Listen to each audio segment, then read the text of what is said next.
my coach, if I went out in a tournament and I shot, 80, then I'm a par shooter. And it's like, I didn't go home and sulk and like, man, I deserve to shoot better.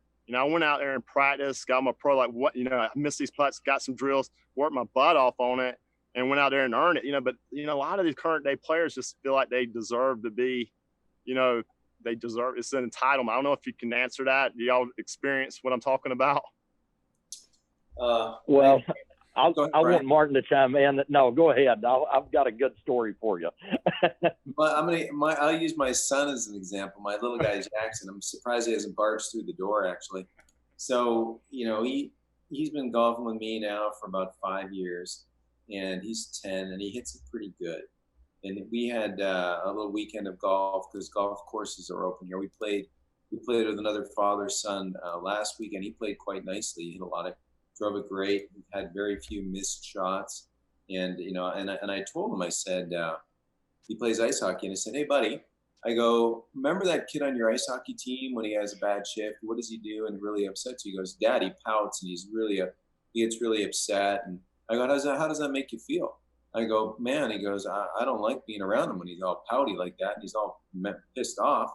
And I said, okay, cool. Well, that's a good lesson for, do you want to be that pouty kid? Do you want to be the kid that brings everybody down? He goes, no, I do not want to be that kid because that drives me crazy. So we played golf on the weekend. We played 2 days in a row, which is crazy for me to do. But darn it, if he didn't just kind of man up and play pretty good golf and realize that he had a couple shots and usually he'd drop his head and be like, oh, what did I do wrong kind of thing. He didn't. He missed and he kind of walked up to the next shot, went through his routine, and more often than not just hit a nice shot after that, which I thought was like, darn, I wish, more adults would just kind of take on that behavior, and I thought, I kind of lost my train of thought there. So Brian, I'm going to kick it over to you, but it's interesting if we can just forego worrying about the bad shots and just stick the process, stick with the event of golf. It's so much good comes out of that rather than being so bound by, oh my gosh, I had a bad hole, blew my day. Not really. Just stay to your process, work it, and at the end of the day, things usually work out pretty well. One of the things I was going to share, guys, is I'm very fortunate in that I've got some amazing college players right now, and I've had a number of tour players over the years that I've worked with that have been very generous of their time, and I really try to get my older players playing with my younger players a lot for a couple of reasons. A, I think it's good for them to give something back and remember when they were, those 12, 13, 14-year-old ages where those kids are, in a very formative stage in their golf development. And I frequently will pair them up with, I've had a college All-American play with a 14-year-old in a competitive type event in a camp where we would, play other top level kids and doing things like that. And I just think there's so much to be learned from that. And I think that's one of the things that if you have that ability to get those kids matched up with older kids, it's such a good process for them to learn that. And then as a coach, I'm not saying I'm proud of this, but I've fired a couple of those kids over the years that had the bad attitude and just, out of respect for the game, they can act that way, but I'm not going to associate myself with it. And I think that's probably come more with age. I'm a lot older than you guys, so we won't go there. Maybe 10 years from now, you guys will be even more crusty. Amen, man. I tell you, I certainly am. And for me, it's, I think, a little easier. Like, I'm not at a private country club. These aren't my members. They signed up to come see me, right? And so, of course, I'm nice to them, and I, make friends pretty quick, and we have a good time. But, I kind of, like you say, I hold them to task. I'm like, hey, buddy, sorry to tell you, this isn't going to work. So most people come with a pretty good can-do attitude. I am amazed though that some people come with, hey, this, I know what I'm doing wrong. You have no clue what you're doing wrong. So, exactly. Right? You'll just kind of open your mind up and suffer this change. You just may get it. You just may get it. May get it. That's well said. Hey, Martin, you gotta maybe give us a teaser here because we know you're quite the inventor with new products. Do you have anything that you are Can you tease us with it? Do you have anything new that you may have in the works for training aids? You know, I wish I had something that I could show you. I've got a revision of the Educator coming out, which will be a PGA show if we have a PGA show. That'll be good. I do have 3 other products that, with any luck, will be at the PGA show. I think that one of them is fairly exciting. I mean, they're all teachers will all find value in it. Golfers will on all of them, just because there's, you know, I think one of them is really different. I can't tell you what it is though right now. Sorry, but yeah, you know, you can. And here's the cool thing about teaching. I guarantee you, the thoughts I've had, Brian's had, you've had. There's never in no sport has the patents related to it other than golf. Like if there's one patent in football, there's 1,000 in golf. It's ridiculous how inventive, and people want to buy hope, right? And my job is I want to sell hope, but because people buy it. But I'm thrilled when something that I come up with or maybe spin off of somebody else's good idea from years gone by that actually helps somebody figure something out. You know, that to me is pleasing. If hey Martin, I bought your Educator and I finally learned how my wrist conditions work. I'm like, hey, good for you. Because oftentimes, you know, words and coaches can try to show people, but they need to be on by themselves in their own space, suffering on their own, experimenting, and then through experimenting and play, being playful, they figure it out, and then it's theirs. Once it's theirs, and they've got some ownership over it, and they can duplicate it. Yeah. So that's where I'm at, pal. That's really interesting. Hey, you know, I tell you what, both you guys inspire me. You know, thank you, Neil. You're welcome. Hey, Kyle. Yeah, you inspire me, Kyle. By the way, Martin, that Educator video didn't happen because we did it at shows called Kyle's fault. You know, I want to just let you know. Maybe. Our lapels did not work, Martin. It got in and out the whole video, and I was so mad. It happened. Going back, well, I admire both of you guys and how much y'all give back to the game. The first time I called Brian, we talked for an hour and a half, and it was like I knew him like I'd known him my whole life. And you know, the same thing with Martin. You've had some success. And I tell you what you're doing to give back to the game, I mean, that touches me. And I mean, it's real. If you're faking it, you're doing a great job. But I mean, you're very genuine, and I appreciate what you're doing. And if there's more people like you and Brian in the game and what you're willing to do to make it better, I mean, the PGA of America is in a good place. And I just wanted to tell y'all that. Oh, appreciate it. No, I like that. That's very kind, Neil. Thank you. All right. So I tell you what, I had one other quick question, guys. Answer this. I don't know if y'all can answer this quick. How do you think technology's changed the game in a great way, or what is your opinions on that? Just like a short little answer on that, Martin and Brian, on how you think technology's maybe changed the game.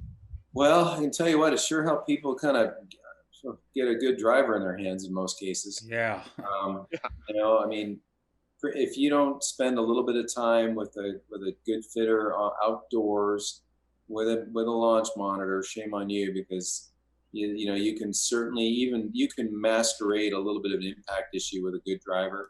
And if you have a good impact, you can really get a club that's dialed in. That's part of the problem. Balls are going so damn far now. For a small percentage of the population, golf courses are short. Not for me, but for a lot of people. I mean, Brian could tell you, his college kids, I mean, they're probably swinging at $120, and they're flying at $320. You know, so yeah, I had a high school kid he's a state junior champion that's committed to go to Baylor, not this coming year, but in 2021 he'll be at Baylor, and you know, he's about 5'7", 5'8" now, and probably weighs $155, $160, and he finally has grown. He was tiny before that, but you know, he's at 120 miles an hour now, and he's you know, just finishing his junior year in high school. It's crazy at how far these guys are hitting it now. It's just unbelievable.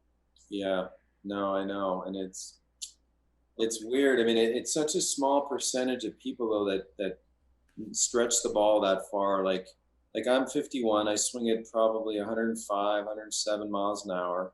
You know, I can get it a little faster if I can go after it. But you know, if Martin, you're going to have to watch my video on how to go from 105 to 115 miles an hour. It's a good video. I'm going to watch it. It's on YouTube. I will. You know, I know if I practice more, I could probably bump it up a bit. But yeah, I still get on the golf course pretty well. But you know, it's shocking that I go play courses I played years ago, and I have a Ben Hogan Persimmon driver. I wouldn't consider trying to carry my Ben Hogan driver 240 in the air. Like if that's like when I was a kid, and I was fairly long as a college player and a pro. I hit, you know, with the other pros, not like exceptionally long like some of the guys I played with, but reasonably far 30 years ago, right? And now I hit it farther at 51 because of the golf ball and the driver than I did when I was 21. So, you know, and now the kids, there was a time, and Brian can probably attest to this. Everybody knew distance was important, but there wasn't the separation there is now. It's like now it's like people realize, okay, speed, speed, speed, and the ball goes pretty darn straight. It's bizarre, and golf courses kind of demanded too a little bit.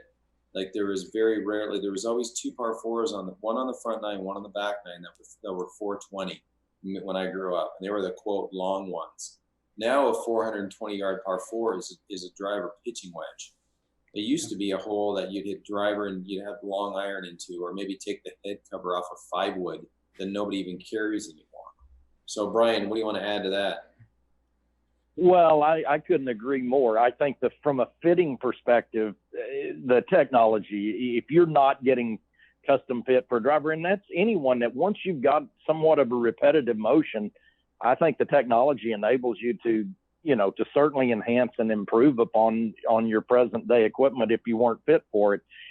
It does scare me a little bit at sometimes the availability of technology getting into people's hands as a consumer, that they don't really understand it, and they don't understand cause and effect, and they see numbers and they see things, but they don't really have any idea how to make those optimized. And that's when I start worrying down the technology road. And then I'll say this as well. The one thing that's bothered me, and I'd love to hear both of you guys' thoughts on it, is how many, you know, $20,000 technology items are there out there that a golf instructor can genuinely invest in and afford to buy, that's not at a level, Martin, like you are, or you know, I'm fortunate in that I've been at it a long time, so I've got quite a bit of technological tools that I'm able to use. But part of it's because I'm at a club that's invested in me and invested in it, but you know what. And how long does that $20,000 investment last before it becomes obsolete? So I'm all for it, but I'm also a little nervous about it as well, because it constantly, like anything in technology, it changes constantly, and it gets better. You know, we do things. Well, look at what we're doing today. This would have been impossible not many years ago to do what we're able to do just with what's going on today. So that's kind of my 2 cents on it for sure. Yeah, wrapping that up, I mean, I use it sparingly. I use it to, like, I'll use launch monitors to support why I'm going to change what I'm going to change.